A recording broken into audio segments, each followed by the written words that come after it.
Thank you, Mr. Chairman, and thank you, Ranking Member Takano, and other members of the subcommittee. Thanks for having me here today at this legislative hearing, and I appreciate the opportunity to speak about the Military Skills for Careers Act, which is H.R. 3614.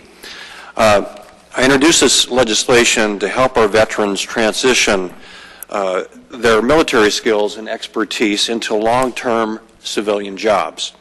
And it sounds like, from listening to the description of other bills, these all are really going to fold nicely and neatly together, and that's, hey, it's happening here in Congress, so that's shocking, right?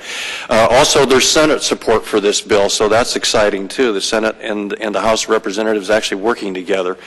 I understand veterans issues brings people together, and that's a good thing. Some examples of the jobs included in this act, some of the skills that some of our military folks will learn that are compatible with this act are inclusive of electricians, truck drivers, healthcare professionals, IT workers. I have a nephew who just got out of the Marines, and he is will soon be getting out of the Marines. He's a diesel mechanic. So those professions, all taught, all performed within the military, are really applied to our public life, and we've got to make it easier for our veterans to transition into those jobs. So by making licensings and credentials in those chosen fields more accessible, we can do this. This legislation would open opportunities to those veterans struggling to find employment. Additionally, I want to mention that Senator Richard Burr, as I kind of alluded to, ranking member of the Senate Veterans Affairs Committee, has been an outstanding partner in this effort, and I'm pleased to have his leadership on this legislation in the Senate. When our veterans return from active service, the last thing they should have to fear is unemployment. After all, they sacrifice to keep us safe. We have responsibility to ensure their security when they return, and a big part of that is being able to find a job and provide for themselves and their families. I'm sure you all know families that are wondering, what are we going to do? What's my family going to do? How are we going to feed our kids? Where are we going to live? How are we going to pay for this? Those are worries we need to remove. We have to remove those. It's up to us to be their champions.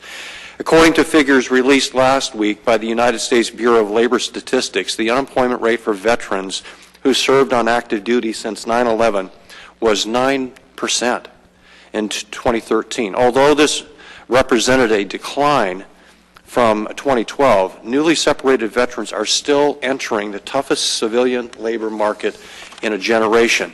In my own state of Washington, we have 675,000 veterans, Mr. Chairman, and the largest military base on the West Coast. Some people don't realize that, right in Washington State, the largest military base on the West Coast in the Seattle-Tacoma area.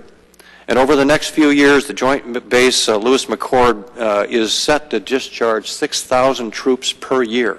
6,000 per year just out of one base looking for work.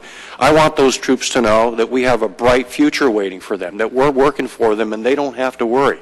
All too often, recently separated veterans are facing hurdles transitioning their military skills to civilian employment, or identifying occupations in which they are interested that lead to long-term employment and security. As our service members and their families reintegrate back into communities, we have the opportunity and the duty to guarantee the success of our greatest generation. As a part of this most important mission, I introduced the Military Skills Act as a step to ensuring we're helping to secure bright futures for our men and women. I often hear from members of the business community in Washington State seeking highly qualified candidates with expertise compatible with skills gained in the military. Our challenge in Congress is to find ways to help veterans seeking employment. One way that this can be done is through reforms to the state license and certification process for veterans. Generally, private sector businesses are looking for specific licenses and certifications to determine the most qualified candidate to fill a job position. Even though a veteran may have the qualifications and skills necessary for the job, they are too often turned away because they lack the documentation. To address this, many states, including Washington, have led through example by passing laws allowing veterans to obtain licenses or certifications in their training from the military so that they meet state standards. This helps streamline the application process, eliminates the need for veterans to go through redundant, sometimes costly training. In turn, businesses are able to hire veterans who have the necessary credentials to proficiently get the job done. This legislation, Mr. Chairman, simply, all it does is say let the veterans take a test. If they pass the test, they get a job. I should have just said that and said I yield back my time.